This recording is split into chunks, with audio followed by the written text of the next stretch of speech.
Hello friends, இன்றைக்கி நம்மளோட இந்த வீடியோவில் பிளாக் ஃபாரஸ்ட் கேக் எப்படி செய்யலாம் அப்படிங்கிறது பார்க்கலாம். இந்த பிளாக் ஃபாரஸ்ட் கேக் செய்கிறது ரொம்ப ஈஸி தான். ஈஸி மட்டும் இல்லை, நம்ம வீட்டிலே செய்கிறதுனால ரொம்ப ஹாப்பியாகவும் சாப்பிட்லாம்.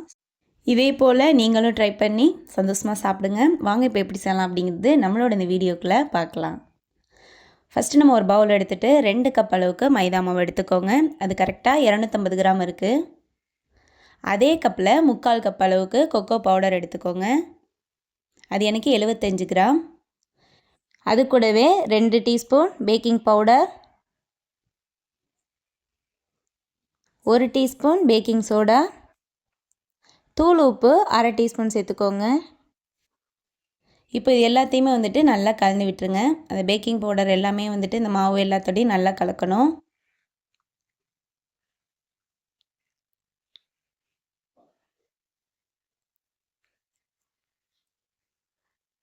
இப்போ இது நல்லா மிக்ஸ் ஆனதுக்கப்புறம்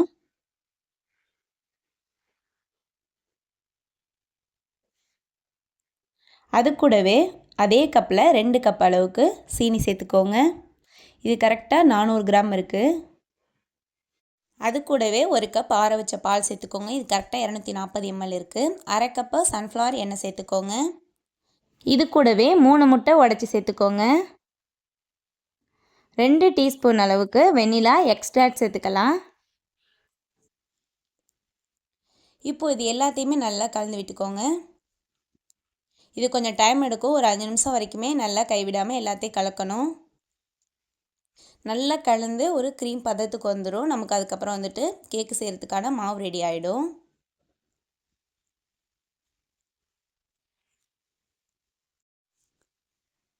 இது போல் நல்லா மாவுலையெல்லாம் கட்டி இல்லாத மாதிரி நல்லா மிக்ஸ் பண்ணிக்கோங்க.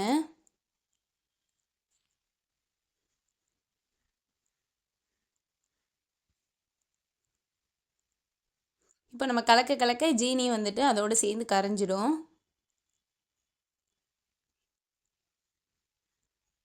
இன்னுமே கொஞ்சம் நேரம் கரைக்கணும். ஏன்னா சின்ன சின்ன இந்த மாவோட கட்டியெல்லாம் கிடக்கு.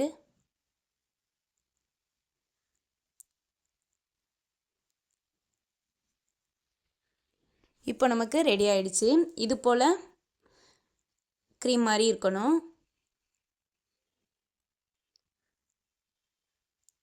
அவ்வளோதான். இதை வந்துட்டு ஒரு பக்கம் ரெடியாக வச்சுக்கலாம்.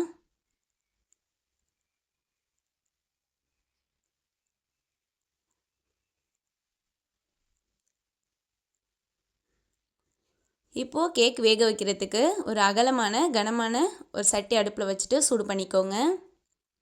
இது நல்லா ஹை ஃப்ளேமில் வச்சுட்டு மூடி போட்டு ஒரு 5 நிமிஷம் வரைக்கும் நல்லா சூடு பண்ணணும். சட்டி மூடி ஃபுல்லாக நல்லா சூடாகணும். இப்போ சட்டிக்குள்ளே வச்சு வேக வைக்கிறதுக்கு ஒரு தட்டை எடுத்துக்கோங்க. நம்ம இன்றைக்கி உள்ளக்க அதாவது சட்டிக்குள்ளே மாவு வச்சு வேக வைக்கிறதுக்கு இந்த தட்டை தான் யூஸ் பண்ணிக்க போகிறோம். நான் இன்றைக்கி நான்ஸ்டிக் பிளேட் யூஸ் பண்ணுறேன். நீங்கள் நான்ஸ்டிக் பிளேட் இருந்தால் அதை எடுத்துக்கோங்க. அப்படி இல்லை அப்படின்னா சில்வர் பிளேட்டு எது வேணாலும் யூஸ் பண்ணிக்கலாம். ஏன்னா இது மேலே நம்ம பட்டர் பேப்பர் போட்டு தான் கேக்கு வேக வைக்க போகிறோம். அதனால் எந்த பிளேட் வேணாலும் யூஸ் பண்ணிக்கலாம். நான் இன்றைக்கி பிஸா பேன் யூஸ் பண்ணுறேன். இது போல் ஷேப் வர மாதிரி கட் பண்ணி எடுத்துக்கோங்க. இப்போ நம்ம ஏற்கனவே ரெடி பண்ணி வச்சுருக்க மாவு அதில் கொஞ்சம் லைட்டாக மிக்ஸ் பண்ணிவிட்டு அந்த தட்டுக்கு கொஞ்சமாக மாற்றிக்கலாம். இப்போ நமக்கு சட்டி நல்லா சூடாகிடுச்சு. இப்போ இது போல் நல்லா பேப்பர் சரி பண்ணிவிட்டு மாவு ஊற்றிக்கோங்க. நம்ம தட்டையில் மாவு ஊற்றும் போது கொஞ்சமாக தான் மாவு சேர்க்கணும். ஏன்னா கேக் நல்லா பொங்கி வரும். சும்மா லைட்டாக நான் உங்களுக்கு காட்டுற அளவு மாவு கொஞ்சமாக ஊற்றிட்டு இது போல் தட்டி விட்டுக்கோங்க. அளவு நீங்கள் தோசையெல்லாம் கனமான தோசை ஊற்றுவீங்களா, அது மாதிரி அந்த அளவுக்கு மாவு இந்த தட்டையில் ஊற்றினா போதும். ஃபுல்லாக ஊற்றிடக்கூடாது. ஒரு கால்வாசி ஊற்றிட்டா போதும். தட்டைக்கு கால்வாசி ஊற்றினா போதும். நமக்கு ஃபுல்லாக பொங்கி மேலே வந்துடும். இப்போ மாவு ஊற்றிட்டு சட்டிக்குள்ளே எடுத்து வச்சுக்கலாம். நம்ம சட்டி நல்லா சூடானதுக்கப்புறம் அதுக்குள்ளே ஒரு ஸ்டாண்ட் வச்சுக்கோங்க. இப்போ நம்ம எடுத்து வச்சுருக்க இந்த மாவத்திக்கு உள்ளக்க வச்சுக்கலாம். இதை அப்படியே மூடி போட்டு வச்சுருங்க. இது கரெக்டாக 15 நிமிஷம் வரைக்கும் வேகும். அதாவது லோ ஃப்ளேமுக்கும் மீடியம் ஃப்ளேமுக்கும் நடுவில் வச்சு வேக வைக்கணும். அப்போ தான் நம்ம கரெக்டாக வெந்து அந்த கேக் உப்பி அழகாக பஞ்சு போல் வரும். இப்போ நமக்கு 15 நிமிஷத்துலேயே அழகாக வெந்துடுச்சு. இப்போ வெந்துருச்சான்னு ஒரு டைம் செக் பண்ணிக்கோங்க. இப்போ நமக்கு குச்சியில் ஒட்டலை. ஸோ வெளியில் எடுத்துடலாம். இப்போ இதை அப்படியே வெளியில் எடுத்து வச்சுருங்க. இப்போ நம்ம அந்த கேக்கை மட்டும் வெளியில் எடுத்து வச்சுட்டு அதே பிளேட்டை வச்சு அடுத்த பட்டர் பேப்பர் போட்டு அதே போல் அடுத்தடுத்து மாவு ஊற்றி வேக வச்சுக்கணும்.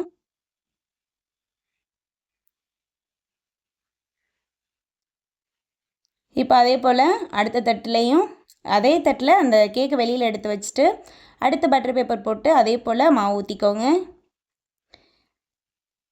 இப்போ நான் வந்துட்டு இந்த ஒரு குச்சி வச்சு காட்டுறேன் பாருங்கள். இந்த அளவுக்கு தான் வந்துட்டு மாவு ஊற்றிருக்கோம். நான் வெந்ததுக்கப்புறம் அளவை காட்டுறேன். ஒரு தட்டில் கால்வாசி தான் வந்துட்டு நம்ம மாவு ஊற்றிருக்கோம். இப்போ வெந்ததுக்கப்புறம் வந்துட்டு நம்ம கேக்கோட அளவை பார்க்கலாம். கேக் நல்லா வெந்து உப்பி வந்ததுக்கப்புறம் வெளியில் எடுத்துக்கோங்க. கொஞ்சம் கவனமாக எடுங்க. ஆனால் சட்டி நல்லா சூடாக இருக்கும். கையில் சுடாத மாதிரி கொஞ்சம் கவனமாக எடுத்துக்கோங்க.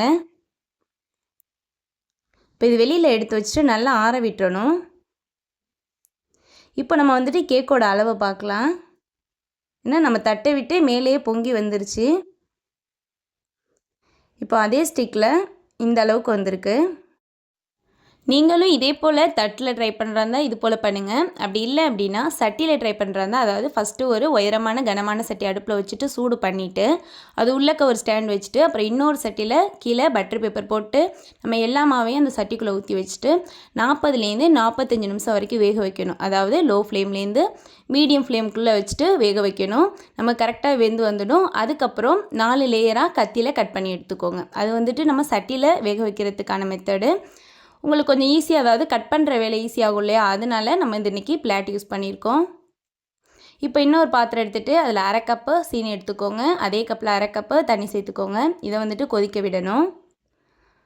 அதாவது சுகர் சிரப்பு ரெடி பண்ணிக்கலாம்.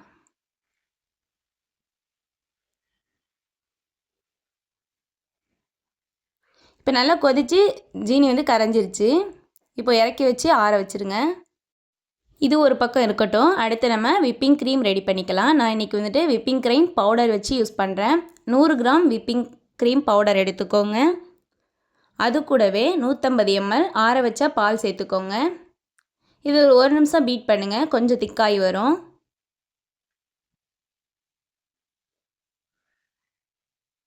கொஞ்சம் லைட்டாக க்ரீம் ஆனதுக்கப்புறம்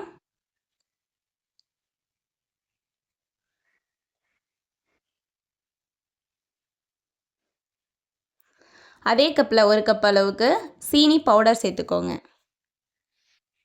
இந்த சீனி பவுடர் வந்துட்டு எனக்கு கரெக்டாக 100 கிராம் இருக்குது. இது நல்லா 3 நிமிஷம் வரைக்குமே கைவிடாமல் பீட் பண்ணிக்கிட்டே இருந்திங்கன்னா நமக்கு விப்பிங் க்ரீம் ரெடி ஆகிடும்.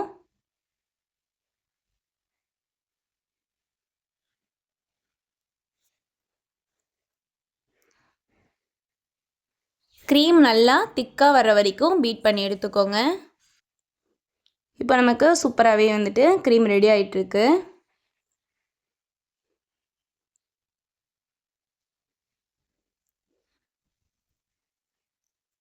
இப்போ நம்ம இந்த க்ரீம் ரெடி பண்ணிவிட்டு ஃப்ரிட்ஜில் வச்சுட்டு யூஸ் பண்ணுறதுனாலும் பண்ணிக்கலாம். அப்படி இல்லை அப்படின்னா நம்ம உடனே கேக் செய்யும் போதுட்டு டைரெக்டாகவே கேக்கில் ஃபஸ்ட்டு அப்ளை பண்ணிவிட்டு அதுக்கப்புறம் கேக்கை ஃப்ரிட்ஜில் ஒரு 1 மணி நேரம் வச்சுட்டு சில்லுன்னு சாப்பிட்லாம். அவ்வளோ சூப்பராக இருக்கும். இப்போ நமக்கு க்ரீம் ரெடி ஆகிடுச்சு.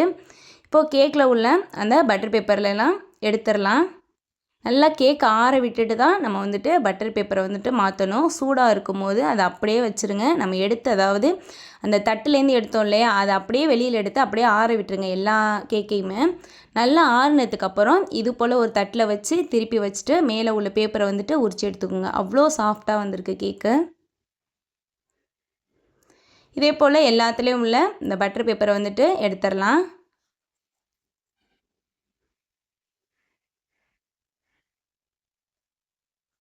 நம்ம சூடோடு எடுத்தோம் அப்படின்னா கேக் வந்துட்டு ஒன்றோட ஒன்று ஒட்டிடும். அதனால நல்லா ஆற விட்டுருங்க. இப்போ நம்ம எல்லாத்தையுமே வந்துட்டு ரெடியாக எடுத்து வச்சாச்சு. இப்போ அடுத்து நம்ம செட் பண்ணிக்கலாம். ஒரு தட்டு எடுத்துகிட்டு அதில் ஃபஸ்ட்டில் கொஞ்சமாக விப்பிங் க்ரீம் போட்டு லைட்டாக அப்ளை பண்ணி விட்டுக்கோங்க. இந்த டைமில் வந்து நமக்கு க்ரீம் வந்து லைட்டாக மெல்ட் ஆகி வரும். ஏன்னா வெளியில் இருக்கு இல்லையா, நீங்கள் ஃப்ரிட்ஜில் வச்சிட்டிங்கன்னா கெட்டியாகிடும். நம்ம உடனே செய்கிறதுனால ஃபஸ்ட்டு நம்ம வந்துட்டு செஞ்சுட்டு அதுக்கப்புறம் ஃப்ரிட்ஜில் வச்சு சாப்பிட்டுக்கலாம். இப்போது ஒரு லேயர் கேக் வந்துட்டு வச்சுக்கலாம். அதுக்கு மேலே வந்துட்டு நம்ம சுகர் சிரப் ரெடி பண்ணி வச்சுருந்தோம் இல்லையா, அது நல்லா ஆறி இருக்கும். இப்போ மேலே வந்து தடவிட்டுக்கோங்க. நம்ம சுகர் சிரப் சேர்த்தோன்னா தான் கேக் வந்துட்டு நல்லா சாப்பிடும்போது அந்த ஸ்வீட்டாக நல்லா ஜூஸியாக இருக்கும் இல்லையா, அப்போ வந்துட்டு நம்ம சுகர் சிரப் சேர்க்கும் போது தான் அப்படி இருக்கும். இப்போ அதுக்கு மேலே வந்துட்டு க்ரீம் தடவிக்கோங்க. அதே போல் ஒன்று மேலே ஒன்று ஃபஸ்ட்டு ஒரு கேக் வச்சுட்டு அதுக்கு மேலே சுகர் சிரப் தடவிட்டு அதுக்கு மேலே கொஞ்சம் க்ரீம் வச்சு இதே போல் 4 லேயரையும் வந்துட்டு ரெடி பண்ணிக்கோங்க.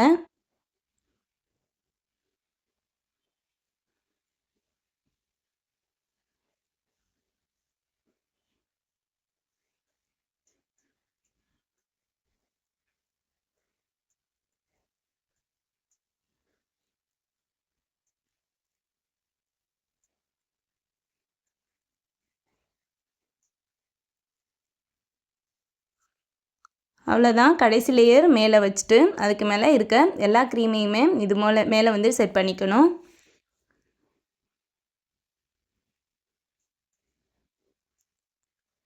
இப்போ நம்ம ஃபுல்லாக ரெடி ஆகிடுச்சு. இப்போ க்ரீம் இருக்கிற எல்லா க்ரீமையுமே மேலே அப்ளை பண்ணிவிட்டு அதே போல் சைட்லேயுமே ஃபுல்லாக வந்துட்டு க்ரீம் வந்துட்டு அப்ளை பண்ணிக்கோங்க.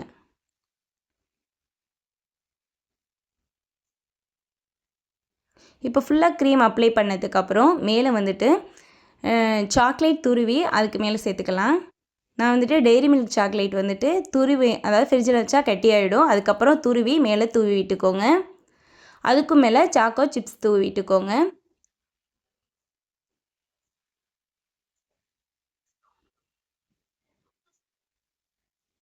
இந்த சாக்கோ சிப்ஸ் வந்துட்டு நல்லா சுற்றிலுமே கொஞ்சம் கொஞ்சமாக தூவி விட்டுக்கோங்க. இன்னும் நம்ம பார்க்குறதுக்கும் டேஸ்ட்டும் சூப்பராக இருக்கிறதுக்காக மேலே கொஞ்சம் டைரி மில்க்கை நல்லா கூல் பண்ணி கட்டி ஆனதுக்கப்புறம் சின்ன சின்ன பீஸாக கட் பண்ணி அதே மேலே வச்சிடலாம். ஃபைனல் வந்துட்டு சூப்பராக இருக்கும். ஸோ கண்டிப்பாக நீங்கள் ட்ரை பண்ணி பாருங்கள். பிள்ளைங்கள்லாம் அவ்வளோ என்ஜாய் பண்ணி சாப்பிடுவாங்க. இந்த வீடியோ வந்துட்டு உங்களுக்கு யூஸ்ஃபுல்லாக இருக்கும்னு நினைக்கிறேன். அப்படி யூஸ்ஃபுல்லாக இருந்துச்சுன்னா மறக்காமல் நம்மளோட சேனலை சப்ஸ்கிரைப் பண்ணி வச்சுக்கோங்க. அப்போது தான் நான் போகிற எல்லா வீடியோ உங்களுக்கு நோட்டிஃபிகேஷனில் வரும். அடுத்த வீடியோவில் வேறு ஒரு சூப்பரான ரெசிபியோடு மீட் பண்ணலாம்.